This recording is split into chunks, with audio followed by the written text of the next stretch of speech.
자, 설교 제목 한번 해봅니다. 하나님의 구속사는 공백기가 없습니다. 하나님의 구속사는 공백기가 없습니다. 다시 한번 해봅니다. 하나님의 구속사는 공백기가 없습니다. 하나님의 구속사는 공백기가 없습니다. 창세기의 마지막 장인 창세기 50장과 출애굽기의 첫 장인 출애굽기 1장의 사이에는 시간적으로 약 한 280년 정도의 시간적인 공백이 있습니다. 그러나 그 시간적인 공백은 하나님의 구속의 역사의 공백기가 아닙니다. 하나님의 구속사의 멈춤의 시간들이 아닙니다. 그 280년의 시간 속에서도 하나님의 구속사는 여전히 계속 흐르고 있었습니다.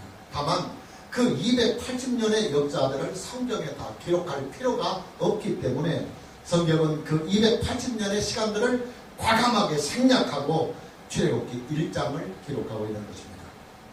여러분, 출애굽기는요, 창세기의 맥을 계속 이어가고 있습니다.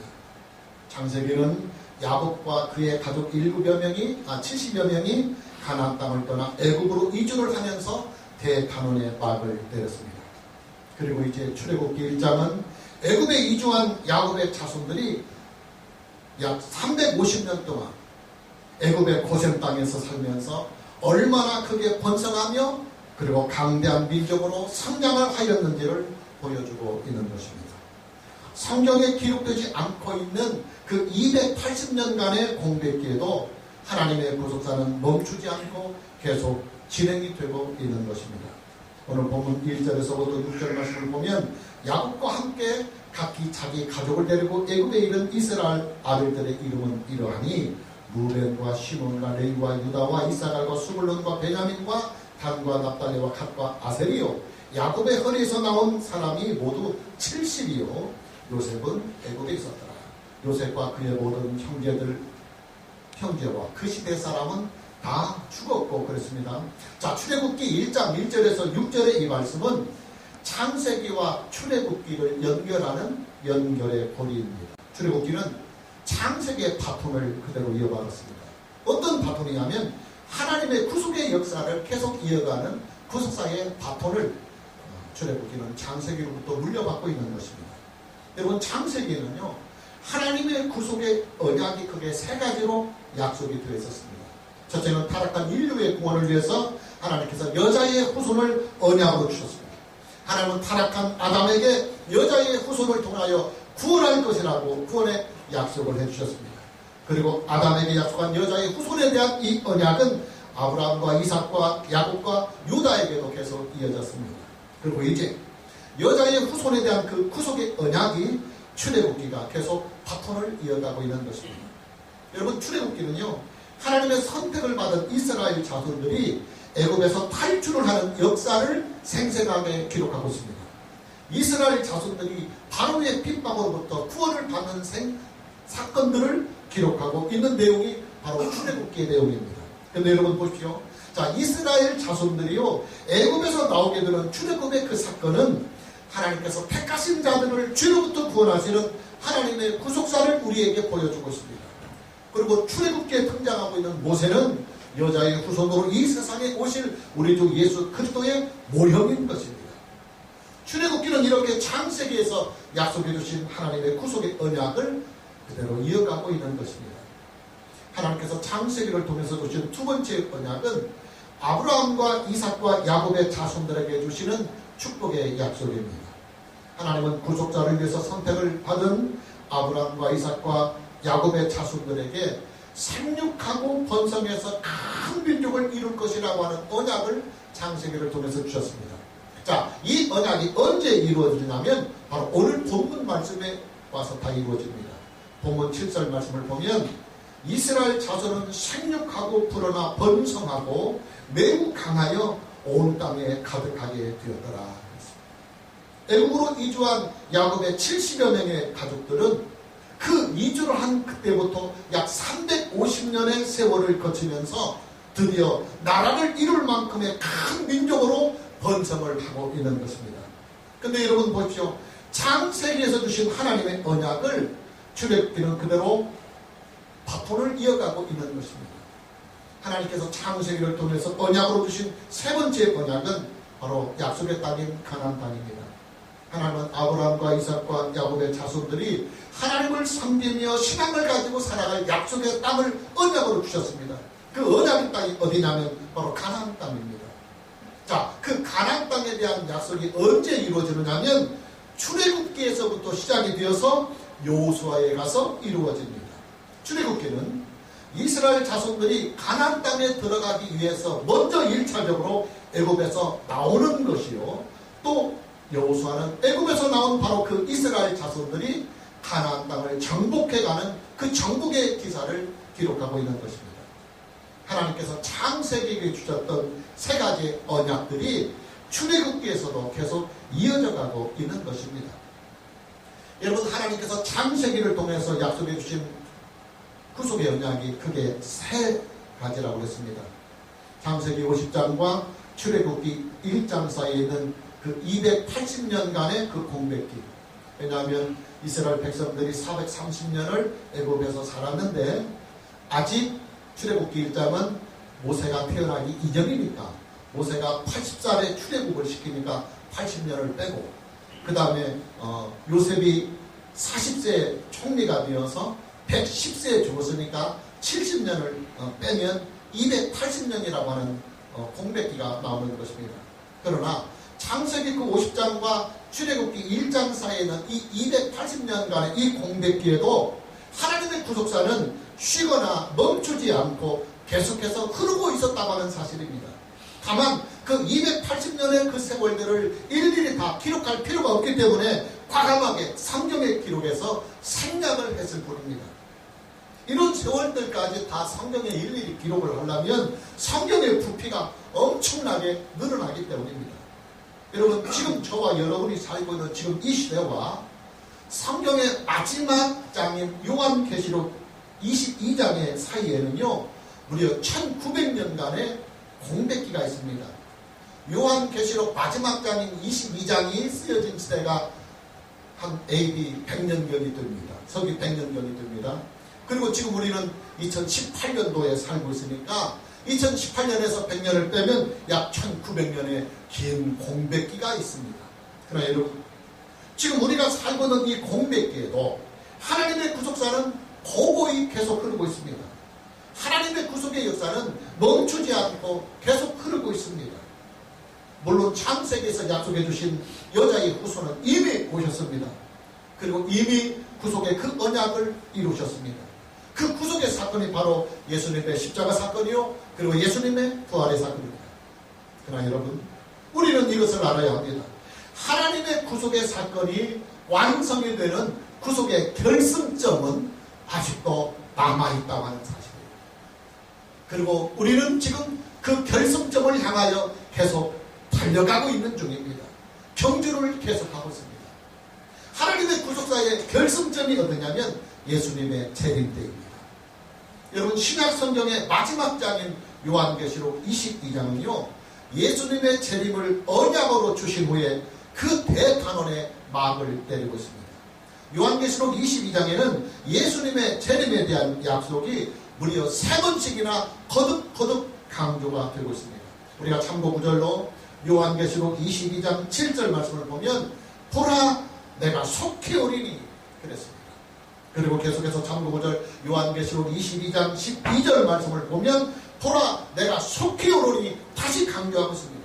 그리고 요한계시록 22장 20절에 와서도 예수님은 내가 진실로 속히 오리라 하면서 요한계시록의 마무리, 그리고 신구약 성경 66권의 모든 마무리가 예수님의 재림의 언약을 끝으로 해서 마무리가 되고 있는 것을 우리는 성경을 통해서 확인해 볼 수 있습니다. 여러분, 성경의 마지막 책인 요한계시록 22장과 지금 저와 여러분이 살고 있는 2018년 이 시대에는 약 1900년의 시간적인 공백기가 있습니다. 그럼 과연 이 1900년의 이 공백기는 무엇이냐? 구속사의 단절이요, 구속사의 멈춤이냐? 구속사가 지금 지연되고 있는 것이냐? 구속사의 공백기냐? 아닙니다. 전혀 아닙니다. 1900년의 이 공백기는 요한계시록을 계속 이어가고 있는 하나님의 구속사의 지금 연장선입니다.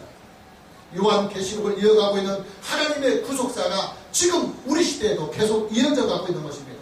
마치 창세기 50장과 출애굽기 1장 사이에 있는 약 280년간의 이 공백기가 구속사의 멈춤이나 공백기가 아니라 계속해서 창세기의 연장선이고 창세기의 맥을 이어가고 있는 것처럼 지금 우리는 예수님의 재림의 때를 향하여 하나님의 구속의 역사를 지금 달려가고 있는 것입니다.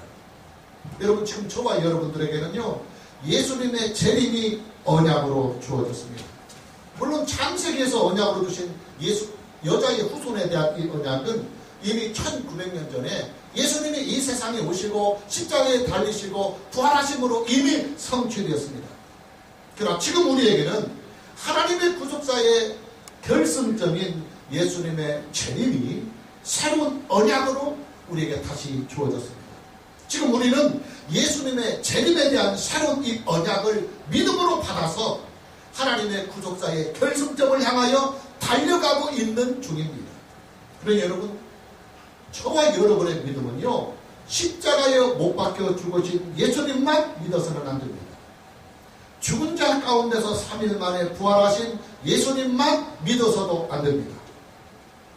우리의 믿음은 우리의 죄를 대속하기 위하여 십자가에 죽으시고 죽은 자 가운데서 3일 만에 부활하신 그 부활의 예수님, 그리고 지금은 하나님 우편에서 우리를 충고하시며 만왕의 왕이요 만주의 주님으로 살아계신 예수님을 믿어야 합니다. 그리고 중요한 것은 다시 이 세상에 오실 재림하실 예수님을 믿어야 합니다. 예수님의 재림이 와야만 이 세상에 대한 심판이 분명히 있고 예수님의 재림이 와야만 우리에게 약속된 영생의 부활이 있습니다. 예수님의 재림이 있어야만 우리가 그토록 소망하고 기다리는 새하늘과 새 땅으로 주어지는 하나님의 나라의 땅을 밟을 수가 있는 것입니다. 그리고 그 땅에서 부활의 몸을 가지고 영원한 복락을 누리며 영원히 살 수 있는 영생의 복이 예수님의 재림을 통하여 완성이 되고 예수님의 재림을 통하여 성취가 되기 때문입니다. 창세기에서 언약으로 주신 이스라엘 자손들에 대한 이 번성의 약속도 물론 1차적으로는 오늘 본문의 말씀에서 이루어졌지만 그러나 그 언약도 여전히 지금 진행형입니다. 여러분, 하나님의 구속사는요, 하나님께서 이스라엘 민족을 구원하는 것이 구원의 목표가 아닙니다. 이스라엘 민족은 하나님의 구속사의 태동기에 선택을 받았던 민족일 뿐입니다. 지금 이제 하나님의 구속사는요, 이방인의 충만한 구원의 숫자를 향하여 달려가고 있습니다. 이 충만한 구원의 숫자가 다 채워지면 그때 예수님은 이 세상을 심판하시고 그 충만한 구원의 숫자를 데리시고 아버지 계신 천국으로 이끌어 가실 것입니다. 그리고 그 충만한 구원받은 숫자의 사람들은 새하늘과 새 땅으로 임하는 하나님의 나라의 백성이 될 것입니다. 요한계시록은 이 숫자를 상징적인 의미로 14만 4천 명이라고 말씀하고 있는 것입니다. 구약의 선택을 받아 구원받은 모든 구원받은 사람들의 총수와 신약시대의 예수 그리스도를 믿어 구원을 받은 모든 신약의 성도들의 총수를 상징적으로 요한계시록은 14만 4천 명이라고 말씀하고 있는 것입니다. 따라서 지금 우리가 살고 있는 이 시대는요, 하나님의 나라에 참여할 그 충만한 숫자가 계속 채워져 가고 있는 상황입니다. 그리고 하나님의 그 구속사에 참여할 충만한 숫자가 계속 채워지는 시대에 지금 저와 여러분이 살고 있습니다. 마치 창세기와 출애굽기 사이에 있었던 280년의 공백기에 이스라엘 자손들은 여전히 하나님의 언약 속에서 크게 번성하며 강대하며 큰 민족을 이룰 만큼 성장을 했듯이 요한계시록 22장과 예수님의 재림사에 있는 이 공백기에 살고 있는 저와 여러분들은 하나님 나라에 참여할 그 충만한 숫자가 채워지는 시대에 살고 있다 그 말이에요. 지금도 여전히 하나님의 구속의 역사는 진행 중입니다. 창세기에서 언약으로 주신 가나안 땅도 역시 지금도 계속해서 진행형입니다. 물론 이 가나안 땅에 대한 언약은 1차적으로 여호수아를 통해서 이루어졌습니다. 그러나 가나안 땅은 하나님께서 구원받은 하나님의 자녀들에게 주시는 영원한 약속의 땅은 아닙니다. 하나님께서 예수 그리스도 안에서 언약으로 주신 영원한 땅은 새 하늘과 새 땅으로 임하는 하나님의 나라입니다. 새 하늘과 새 땅으로 임하는 하나님의 나라가 하나님이 우리에게 주신 그 땅의 마지막 결승점입니다. 지금 우리는 그 결승점을 향하여 계속 달려가고 있는 중입니다. 새 하늘과 새 땅으로 임하는 하나님의 나라가 언제 우리에게 실제적으로 눈앞에 펼쳐지고 우리가 그 땅을 받게 되느냐면 예수님의 재림 때입니다. 할렐루야. 그럼 여러분, 예수님의 재림의 사건은요, 하나님의 구속사에 있어서 하나님의 구속의 역사에 얼마나 중요한 의미를 가지고 있는 사건인가를 우리는 알아야 합니다. 그리고 예수님의 재림을 우리는 신앙의 목표로 삼고 그리고 견고한 신앙으로 삼을 줄 알아야 합니다. 여러분, 하나님께서 창세기를 통하여 언약으로 주신 세 가지 언약이 뭐라고 그랬습니까? 첫째는 여자의 후손을 통한 구원의 약속이요, 그리고 둘째는 하나님의 나라에 참여할 백성들의 숫자가 충만하게 채워지는 약속이요, 그리고 셋째는 새하늘과 새 땅으로 임하는 하나님 나라에 대한 언약이 창세기의 언약입니다. 그런데 여러분, 이 모든 언약들은요, 언제 다 완성이 되고 언제 다 마무리가 되느냐면 예수님의 재림 때 마무리가 되고 예수님의 재림 때 다 완성이 됩니다. 그래요, 여러분, 저와 여러분의 믿음은요, 항상 예수님의 재림을 믿고 예수님의 재림을 소망하며 예수님의 재림을 기다리는 믿음이 되어야 됩니다. 예수님의 재림에 대한 바로 그 언약이 지금 저와 여러분들에게는 앞으로 성취될 하나님의 약속의 언약이기 때문입니다.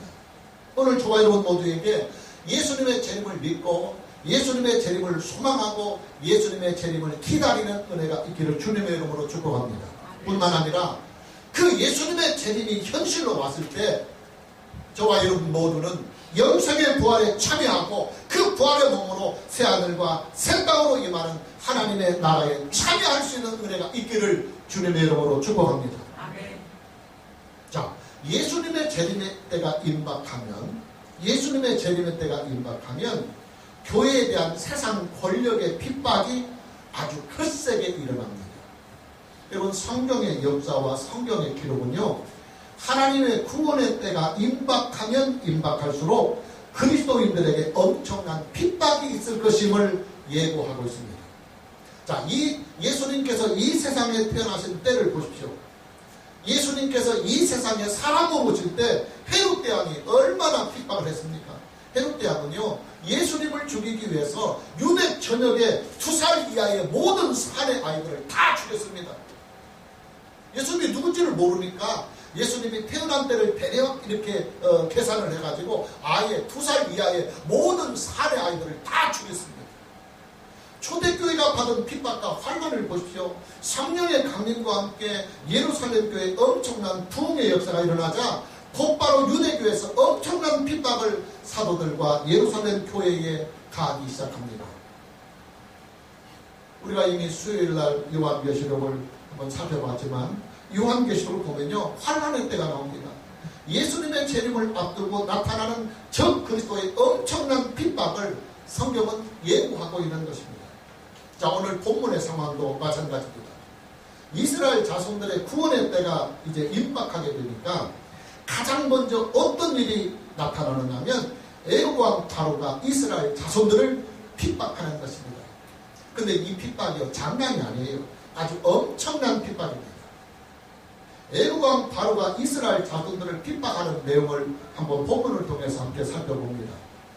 처음에는 국고성 피돔과 람셋을 건축하게 합니다. 본문 12절 말씀을 보면 감독들을 그들 위에 세우고 그들에게 무거운 짐을 지워 괴롭게 하여 그들에게 바로를 위하여 국고성 피돔과 람셋을 건축하게 하였다고 성경은 기록하고 있습니다.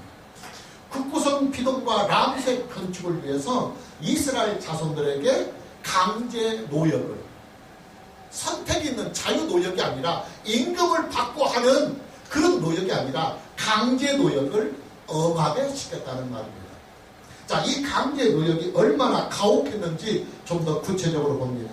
본문 13절에서 14절 말씀을 보면 이스라엘 자손들에게 이를 엄하게 시켜 어려운 노동으로 그들의 생활을 괴롭게 하니 곧 흙이기기와 벽돌 굽기와 농사의 여러 가지 일이라. 그 시키는 일이 모두 엄하였더라.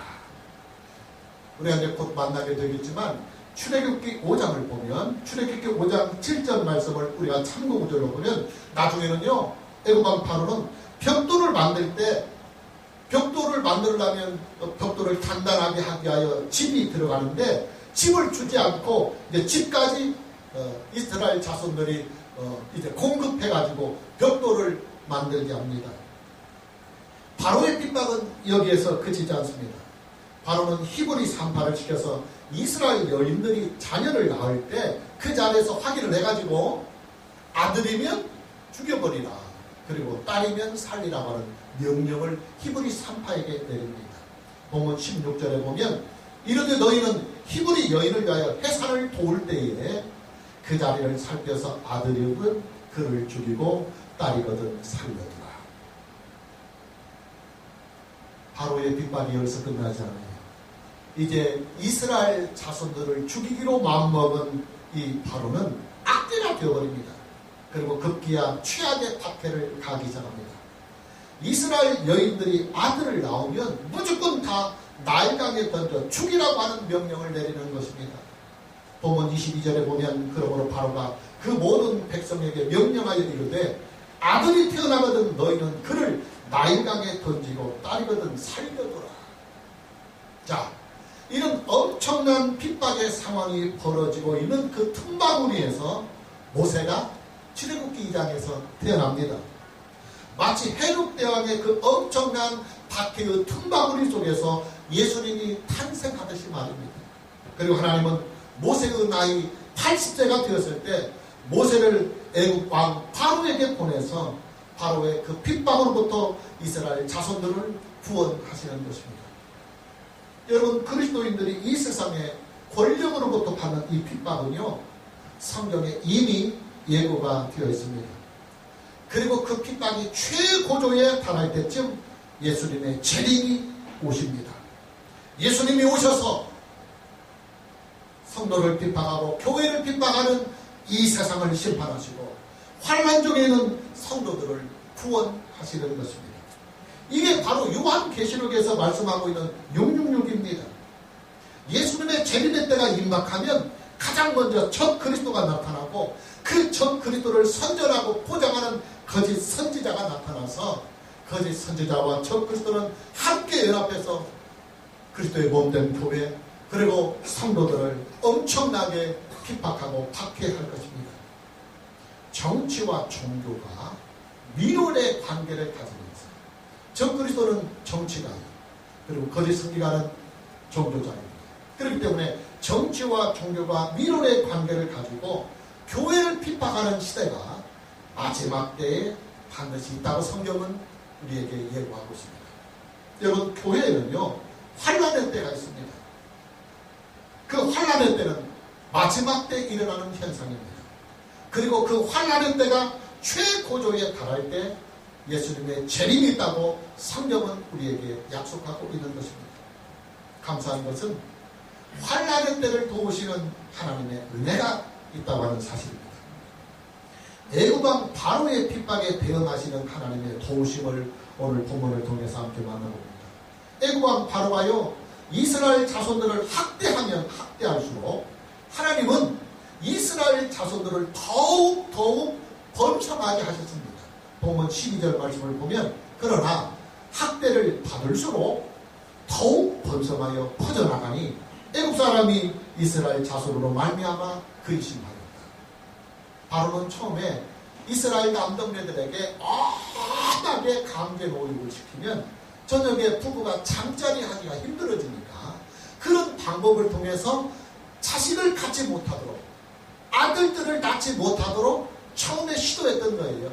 그런데 그런 엄한 중노동 속에서도 이스라엘 부부들이 아들을 낳는 그 일에 자녀들을 그 낳는 일에 멈추지 않고 학대를 받으면 받을수록 이스라엘 자손들의 인구수는 더욱 번성하고 퍼져나갔다고 성경은 기록하고 있습니다. 여러분, 애국왕 바로가요, 이스라엘 자손들을 핍박하는 근본 이유가 뭔지 아십니까? 이스라엘 자손들의 번성을 두려워했기 때문입니다. 이스라엘 자손들의 번성을 막기 위해서 그토록 바로는 이스라엘 자손들에게 핍박을 가했던 것입니다. 본문 9절에서 10절 말씀을 보면 그가 그 백성에게 이르되 이 백성 이스라엘 자손이 우리보다 많고 강하도다. 자, 우리가 그들에게 대하여 지혜롭게 하자. 두렵건대 그들이 더욱더 많게 되면 전쟁이 일어날 때에 우리 대적과 합해서 우리와 싸워서 이 땅에서 나갈까 하노라. 그러나 여러분, 바로가요, 이스라엘 자손들을 핍박하면 핍박할수록 이스라엘 자손들은 더 번성하며 퍼져갔습니다. 하나님의 특별하신 은혜요, 하나님의 특별하신 섭리였던 것입니다. 자, 여러분, 세상 권력이요, 교회를 핍박한다고 해서 이 세상에 교회가 없어지고 교회가 말살이 되는 것은 결단코 아닙니다. 교회는요, 세상으로부터 핍박을 받으면 받을수록 더 번성해지고 그리고 더 강해지고 더 견고해집니다. 물론 숫자적으로는 줄어들 수 있습니다. 왜냐하면 죽을 수도 있고, 그리고 이제 믿음이 적은 사람들, 또 이해관계 속에서 교회를 다니는 이런 사람들은 그 핍박을 견디지 못하고 아마 믿음성에서 떨어져 나갈 것이기 때문에 세상이 교회를 핍박하면 숫자적으로는 아마 상당히 줄어들 수 있을 것입니다. 그러나 그 구원의 충만한 숫자에 참여하고 있는 참된 성도, 하나님의 참된 교회는요, 세상의 그 핍박 속에서 오히려 더욱 강해지고 오히려 더욱 견고해집니다. 하나님은 히브리 산파들에게 은혜를 주셔서 이스라엘 자손들의 아들들을 지켜줍니다. 본문 17절 말씀을 보면 그러나 산파들이 하나님을 두려워하여 애굽 왕의 명령을 어기고 남자 아기들을 살렸다고 성경은 기록하고 있습니다. 애굽 왕 바로는 히브리 산파들에게 이런 명령을 내립니다.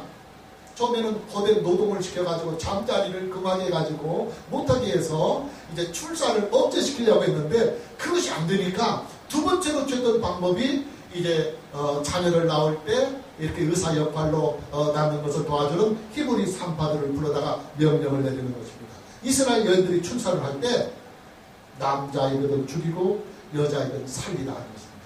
그게 뭐냐면 이제 그 이스라엘 여인들이 그 해산을 할 때 침대 같은 그런 자리에서 이렇게 출산을 하는 모양이에요. 근데 그 자리에서 출산을 할 때 싹 봐서 남자아이거든 살짝 은밀하게 죽이라는 것입니다. 그러나 히브리 산파들은 하나님을 믿는 사람이라 바로의 명령을 어기고 이스라엘 자손들의 남자아이들을 살리게 됩니다. 하나님의 특별하신 은혜요 또 섭리인 것입니다. 자, 바로의 핍박이 최고조에 달할 때가 언제냐면 본문 22절을 봅니다. 그러므로 바로가 그 모든 백성에게 명령하여 이르되 아들이 태어나거든 너희는 그를 나일강에 던지고 딸이든 살려주라. 바로는요, 이스라엘 전역에 이스라엘 백성들이 살고 있는 고센 땅 전역에 이런 명령을 내립니다. 이스라엘 여인들이 자녀를 낳을 때 이제는 히브리 산파들에게 맡기지 않고 너들 자체적으로 딱 가서 아들이면 무조건 그 아이를 가져다가 나일강물에 던져 죽이라는 것입니다. 바로는 드디어 악귀가 되어버리는 것입니다. 근데 여러분, 바로 그 시점에 모세가 태어납니다. 그리고 모세는 기적적으로 나일강물에 갈대 상자에 던져져서 바로의 공주의 손에서 자라게 됩니다. 그리고 그 어린아이가 훗날 80세가 되었을 때 하나님은 그를 불러서 이스라엘 자손들을 바로의 손에서 구원하는 구원자로 하나님은 모세를 사용하시고 모세를 통하여 애굽에서 이스라엘 자손들을 구원하십니다. 할렐루야. 그래요 여러분, 하나님은요 핍박을 받는 하나님의 백성들을 반드시 지키시고 도우십니다. 그러니 여러분, 우리는요 세상의 핍박을 미리 두려워하거나 겁을 집어먹을 하등의 이유가 전혀 없는 것입니다. 환난의 때가 되면 하나님의 도우심과 하나님의 지켜주심과 보호하심이 우리와 함께 하십니다. 더더욱 감사한 것은 이 대목이 중요합니다. 환난의 때가 되면 하나님의 구속사의 완성인 예수님의 재림이 점점 가까이 오고 그 환란이 최고조에 달할 때쯤이면 우리가 이제 너무 견디기 힘들다 할 정도 때 예수님의 재림이 있다고 하는 사실입니다. 환란의 강도가 크면 클수록 우리가 그토록 소망하고 기다리는 예수님의 재림이 현실로 다가오는 것입니다.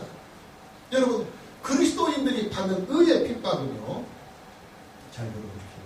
우리가 이 세상에서 믿음으로 살기 위하여 받는 사상으로부터의 핍박, 불의의 핍박은 하나님의 도우심과 하나님의 능력을 더욱 경험하게 되는 강력한 체험의 사건, 체험의 시간이 됩니다.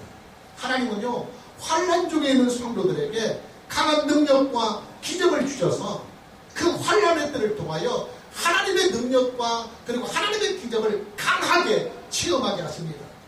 이게 바로 출애굽기에 기록되고 있는 내용입니다.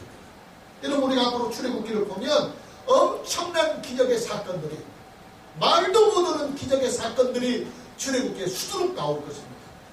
그런데 이 모든 기적의 사건들이 어디서 나오느냐 하면 박해와 핍박을 받는 상황에서 하나님께서 택하신 자들을 구원하고자 하시며 지키시고 보호하시고, 그리고 광야에서 아무것도 의지할 수 없는 그 광야에서 하나님 절대적인 기적과 능력과 영광으로만 그들을 살리시고 먹이시고 입히시며 그들과 함께 하시고 이끌어 가셨던 것입니다. 할렐루야. 여러분, 하나님의 구속사는요, 이 세상의 핍박으로 인하여, 사단의 핍박으로 인하여 결단코 무너지지 않습니다. 오히려 핍박의 때 하나님의 구속사는 전성기가 옵니다. 핍박의 때 하나님의 구속사는 오히려 부흥의 때를 맞이합니다. 하나님의 나라는요, 핍박 속에서 부흥하고 하나님의 나라는 환란 중에 더욱 견고해지기 때문입니다. 오늘 저와 여러분 모두에게 환란의 때를 믿음으로 잘 이길 수 있는 은혜가 있기를 주님의 이름으로 축복합니다. 자, 마무리합니다. 창세기를 통해서 주신 하나님의 구속의 언약의 완성은 예수님의 재림의 때에 완전하고도 영원히 이루어집니다. 예수님의 재림의 때에 온전하고 그리고 영원히 다 성취가 됩니다. 중요한 것은 예수님의 재림의 때 우리는 심판의 대상이 아니라 구원의 대상으로 예수님 앞에 서야 한다고 하는 사실이에요. 예수님의 재림은 이 세상에 대한 심판이며 또 그를 참되이 믿는 자들을 구원하고자 하는 구원의 재림이십니다. 그리고 우리는 심판의 주요 그리고 구원의 주로 임하시는 그 예수님의 재림 때에 우리는 심판의 대상이 아니라 구원의 대상이 되고, 우리가 있어야 할 자리는 멸망의 자리가 아니라 영생의 자리에 우리는 예수님의 재림을 맞이해야 합니다. 예수님 잘 믿어야 합니다. 바르게 믿어야 합니다. 오늘 저와 여러분 모두에게 남은 인생에도 변함없이 오직 하나님의 은혜의 신앙으로, 오직 우리 주 예수 그리스도의 구속의 신앙으로, 오직 성경의 신앙으로 예수님을 잘 믿고 바르게 믿는 은혜가 있기를 주님의 이름으로 축복합니다. 찬양합니다.